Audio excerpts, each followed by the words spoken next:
We are facing a commercial real estate crisis that's worse than 2008.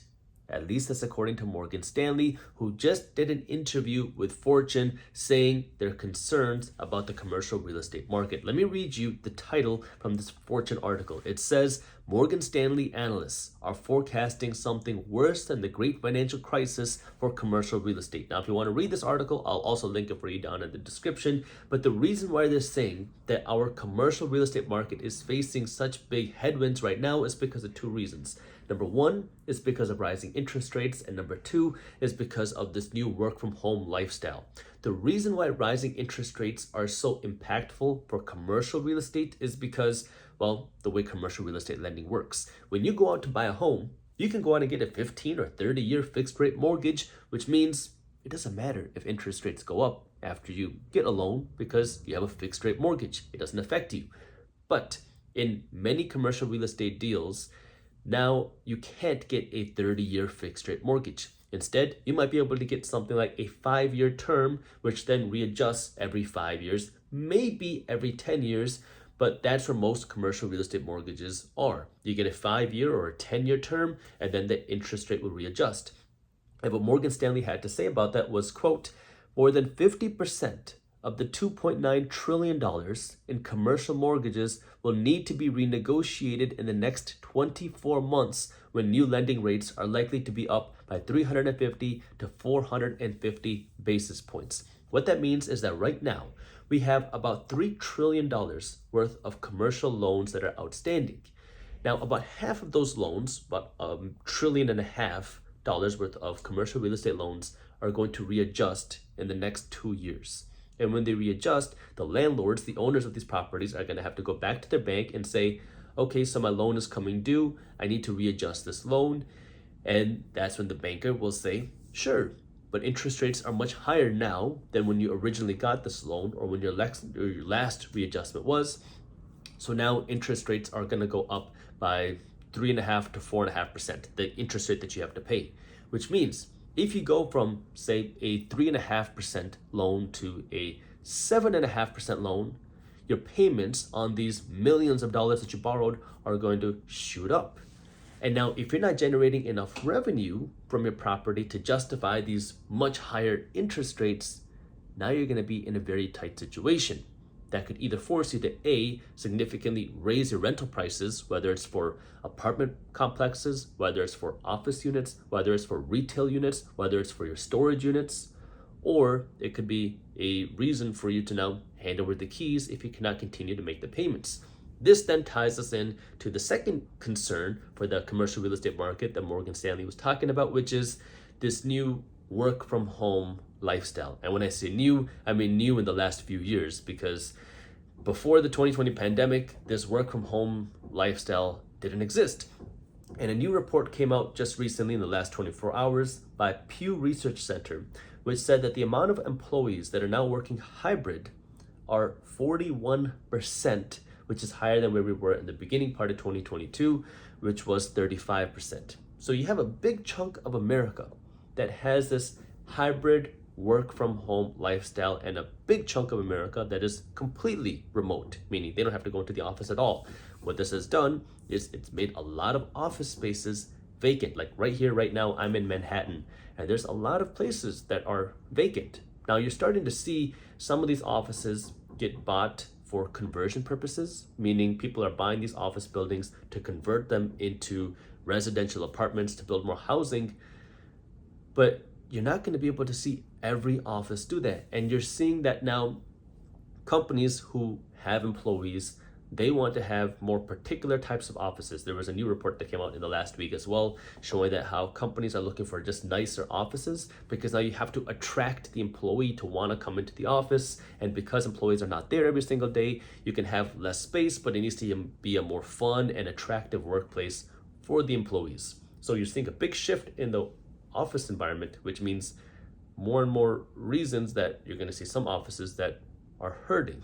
Now, we did do a full report on this in market briefs. If you have read market briefs and have joined market briefs, you know exactly what we're talking about. It's my free financial newsletter where my team is breaking down what's happening in things like the housing market, the stock market, banking, cryptocurrency, and the global economy into a fun, witty, and easy to read email. It's completely free. So if you haven't joined Market Briefs yet, you can join for free and stay up to date on what's happening by clicking the link down in the description below.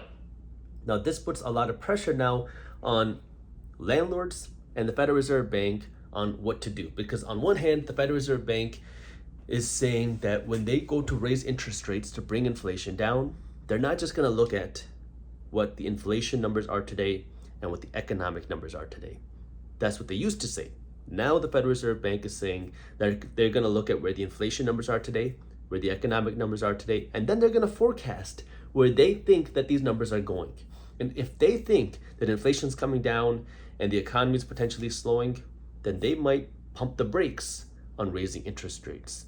But if they believe that inflation is still rising in the future, or it's going to continue rising while the economy is continue to be strong, then they could potentially continue raising interest rates. Now, the commercial real estate market is interesting because, well, it's such a big market. I mean, we're talking about trillions of dollars worth of loans, and this is where Morgan Stanley is predicting that this is going to be the next domino to fall. They said that the first one was obviously the banking crisis. The second one they're predicting is the commercial real estate market because of what's going to happen over the next 24 months. So what does this mean for you, and what should you do? Well, for one, this is something that's not going to happen overnight. Commercial real estate in general, is a very slow moving asset class because, like with stocks, it can be very emotional. People can buy and sell a stock in a second. So when people get scared about what's happening in the stock market, they can immediately sell, which could cause a big panic and sell off in the stock market in a matter of seconds. With real estate, it doesn't work like that. It could take 30 days to a year to sell one piece of property, which means that the price movements in real estate are much slower, and real estate prices move even slower on the way down than they do on the way up, because when real estate prices are going up, sellers are much more likely to sell their properties for a bigger profit. Because if I'm selling a property for $500,000 and you come to me and you say, hey, you know what, I'll buy a property for $600,000 and that's the highest offer I got, I will sell it to you because that's more money than what I thought. But when it goes the other way, when I list my property for $500,000 and then you come to me with an offer for $400,000, now instead of me blindly accepting the offer, I'm going to say, let's keep it on the market for another couple weeks and see what happens. And if I don't get another offer, maybe I'll cut the price to $485,000 and then wait. So real estate prices are much more slower moving on the way down than they are on the way up. But if we continue to see interest rates higher for the next few years, so this is going to depend on what the Federal Reserve Bank does. This is going to depend on where inflation is. This is going to depend on what's going on with the economy. So this is not something that it's going to be like one thing is going to determine this. But if interest rates stay high and continue to rise for the next 2 to 3 years, that is going to cause a lot of pain in different sectors of the economy because, well, like I've been talking about for a long time now, we haven't been in a growing interest rate environment for many decades. And the commercial real estate sector is, I think, one of the places where it's very easy to understand because when you go out and buy a home, you understand what the process is. And so when you think of commercial real estate, it's just a bigger version where now if your payments go up and you can't make the payments, you might get foreclosed on. And after the 2008 crash, that image of foreclosures is burned into people's brains. But we have the same issues in the corporate sector because businesses like commercial real estate investors don't get 30-year fixed rate mortgages, meaning they get loans that readjust after 5, maybe 10 years. And over the next 24 months, we're going to see half of this $2.9 trillion worth of commercial real estate loans adjust, but we're also going to see a lot of corporate debt readjust. Between 2020 and 2022, we saw one of the biggest booms, I think the biggest boom in commercial corporate debt ever. Businesses borrowed more money than ever because interest rates were at their lowest levels ever. So we saw corporations load up on debt because the payments were so cheap. Now what we're starting to see happen is interest rates are rising. So now over the next 24 months, as the corporate debt starts to readjust, what's going to happen? Corporations are going to have to spend more money to pay down this debt. How are they going to get that money? Well, that has to come from the revenues. And we're seeing the economy slow, which means corporations are making less money. Now, if you're a corporation, you're making less money and your expenses go up, what does that mean? You're going to have to make changes. And we're starting to see that happen with some industries, like the tech sector particularly, where we've been seeing adjustments, layoffs as a way to cut costs, because corporations are finding their costs are way too high relative to their income. And they're looking forward and they're saying, oh no, we have all this debt. And all this debt is going to become more burdensome in the coming years, especially if interest rates stay high or continue to rise in the future. And so we need to protect ourselves against that. And so they're protecting themselves by starting to do layoffs because of that. But this is where understanding that we have built the biggest debt bubble ever. Corporate debt, commercial real estate debt, national debt. All of these debts are not fixed rate debts. These are adjustable rate debts. And as more and more of these debts readjust, it is going to push expenses higher.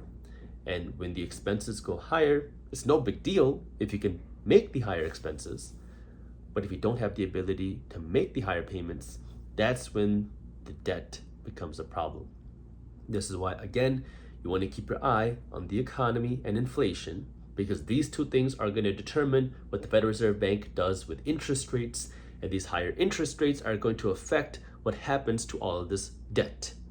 So you want to watch it in this cycle. I'll be keeping you posted on Minority Mindset and this channel as well. And if you haven't joined Market Briefs yet, I highly recommend you do so, because it's a free way for you to stay up to date on what's happening with a fun, witty, and easy to read email, and it's completely free. All right, that's it for today. I'll see y'all soon.